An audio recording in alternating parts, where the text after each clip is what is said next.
Okay, welcome to a Valiant YGO channel. Today with a slightly different video. I'm here, with the host Valiant YGO and Kubert here, to bring you a deck profile, because I topped the Groningen Regional, got top 8 of it with Ryzeal Mitsurugi. Look at the sexy mat he won. Yeah, nice Sky Striker mat, that's why I went there, mainly. Let go! But, yeah. I played Ryzeal Mitsurugi at the Groningen Regional because I didn't feel confident playing Yami yet. And I was like, well, I felt like a lot of people are not siding and have drawn the main deck. So I was like, Ryzeal Mitsurugi was a decent pick against all the new decks because, you know, until the ban list arrives, I feel like it's still a pretty good deck.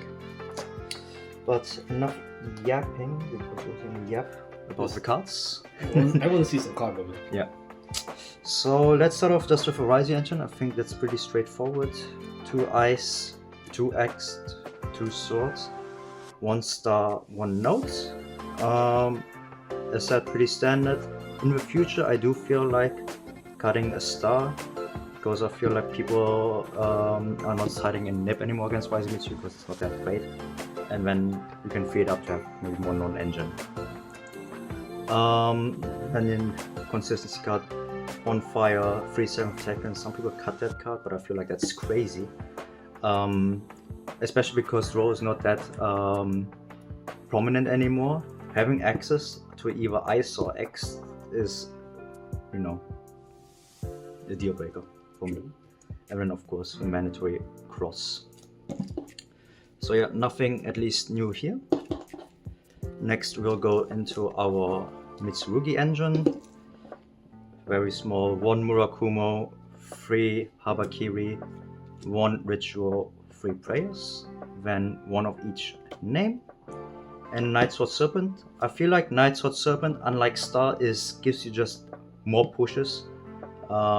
This saved me a lot because there's a lot of like removal or Book of Moons, and just having that extra body in field can be, you know, a deal breaker as well. So here again, I wouldn't change anything, pretty standard in my opinion. Like there's some versions that play a heavier Mitsurugi engine, but I felt like that was not really needed. Also because that deck plays less non-engine, I feel like you need to have at least 15 hand traps. Then of course part of our non-engine, 1 Corpire, 1 Talents, pretty straightforward. I was playing Ryzeal Mitsurugi at the Euros, I was cutting out Talents. Because my theory was like, well, if I get rolled, then Talents look at the hand didn't feel like that impactful if I get like fully stopped anyways. But now that people don't have drawn the main deck anymore and just hand traps in general, this feels much more rewarding and you can punish more players with it. So that's why I have it here. And here we come to our hand traps lineup, which is slightly different than what most people are playing currently. 3 Full Loss, 3 Ash, 3 Imprum. I feel like I'm mandatory. Imprum not very effective against Yami, but it is actually really good still against Canine Vanquisher, surprisingly, because people have started cutting heavy Borker and mainly heavy Borker because they're only on 1 Caesar values. I played against 2 Canine Vanquisher players. Both I just Imprum Ryzeal, and then you're like, yeah, it resolved because they don't have that many cards to tag out with. So I feel like playing like Effect Veiler or Imprum against Canine Vanquisher is still very strong, now that they have reduced their tag out effects monsters at least. And the other 6 hand traps are Ghost Bell and Ghost Ogre. Ghost Ogre in general has saved me a lot of games, especially again against Canine Vanquisher, because it's your main way to go second, and to board break were X and Murakumo. However, if I have a field spell up and the trap, or just one of these two, it felt so annoying to board break through their board if you can't Raigeki it. And of course this one helps a lot because this won't have access to their traps, they don't get the search, and they don't have a protection effect. So I would definitely play this again. Bell, I feel like was crazy as well. It just was like, for me, the 5th best hand trap.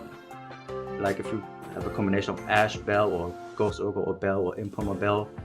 It just felt much more impactful because it has so many utilities nowadays against Yummy, against Vanquish Soul, even against Kriston, or even against K9. We can't get the Lupus back, or for some reason. So I felt like I'm happy with these 15 hand traps, and I wouldn't change a thing. Didn't miss Nip.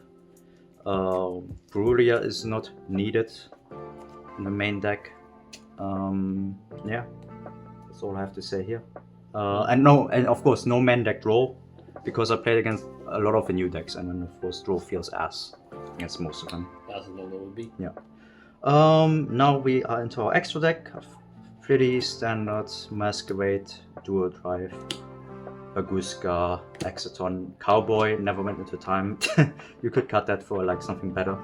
Dugaris, very important. King of course. Valon, crazy card, just made X 10 times better. This and Aggregator is just crazy with X. It's mandatory. Eclipse Twins, only one. You don't need more than one usually. And then the second duel and Detonate. I feel like that's, yeah, standard. You can't cut the Cowboy for a Tornado Dragon against back row, but I felt like I never had a problem against it. And then a small link package with Dynamondo, IP Masquerena, and Little Knight. The reason is, if you for some reason can't get into your Ryzeal engine, you can still like play with Mitsurugi a bit. But I never made these three. Yeah. But I would still like keep them in. Maybe I'll cut one of them for actually a new tech that has been going on, which is the Chimera Tech Mega Fleet Dragon against K9 Kriston. Didn't play against any, but it would be nice to have, because they usually end on a Link Monster and Infinity. So I might play that in the future. And then you just get rid of 2 bodies for literally 0 effort. So yeah. The side deck. Of course, you gotta respect Ryzeal Mitsurugi. It's crazy that some people don't even have this in their side deck. Same goes for Lancia, but I feel like Lancia, everyone has that in their side deck. But I played against one K9 Vanquish Soul player who told me that he didn't have Drawn in their side deck because he didn't expect Ryzeal Mitsurugi, but well, now he does. Now he does know that maybe he should have Drawn the side deck, but you know, was a nice guy. Of course, mandatory crossout, just in case, for when I go first and get rolled, to have at least something against it. Then a slightly like board breaky Thrust with Duster and Dark Ruler. This is for K9 Kriston, and this is just for any rogue like that just has like a lot of back rows. Dark Ruler underperformed me against Yummy, because it, you know, as one famous like Thrift Gaming said, board breaks are not that effective. I Dark Ruled the Yummy board, barely did anything, so I will only use that against K9 Kriston instead, and maybe have Playbook of Eclipse, but I have to see what I'm gonna cut. Purification, just going first cards, same with like 3 Sudden Judgments. I feel like I like the Judgments. I start to not liking Purification as much, because sometimes it led me to Brick, which is why I was round 6 and 7, because for some reason I drew this and no engine. So I might think of like cutting it, even though it feels good sometimes, because there are not a lot of people who play board breakers. Your Judgment already covers that. And Purification, hit or miss this time. Yeah, this is... Would you change anything about the side? Change anything, probably might change Purification, and I'm not sure about the Thrust package, because I feel like I want to try Book of Eclipse, because I feel like that might be nice. But no, and the main probably most likely Star Ryzeal for something else, because I didn't feel like it was. Because you would put Eclipse against Yummy. Yummy, I think it also good against K9 Vanquish Soul as well, and well, partially against K9 Kriston, but usually we have like Omni Negate stuff, but yeah. Can you even target something that is face down? Because it has to be your Vanquish Soul monster. No, you can't. Because that's Yeah, they can't tag out, and whatever they tag, and even if they tag out in response, that card will get flipped face down. So I feel like Book of Glyphs is nice, and even then the field spell and the trap will not be able to protect Vanquish because they're face down, of course, and Miracle would then easily wipe the entire field. So that might be in consideration. But yeah, as I said, Ghost Ogre and Bell overperform for me in this regional. And in general, I feel like because Ryzeal Mitsurugi is not being respected as much, with some people not even siding in draw, I feel like that might be still a good meta pick in the upcoming format. Until, of course, we get a ban list where it might eventually get nuked. But until then, who knows? We'll see. Man's getting his 3 W's. Yeah. And I definitely will play Ryzeal Mitsurugi in the upcoming regionals as well until it gets nuked, of course, because it's one of my favorite decks. So I hope you enjoyed this video again. As you can see, we are clearly good, decent duelists that can top a regional, and with some crazy ideas as well. So as I said, enjoy, look forward to the next deck building videos that we put out, and see you next time. See ya.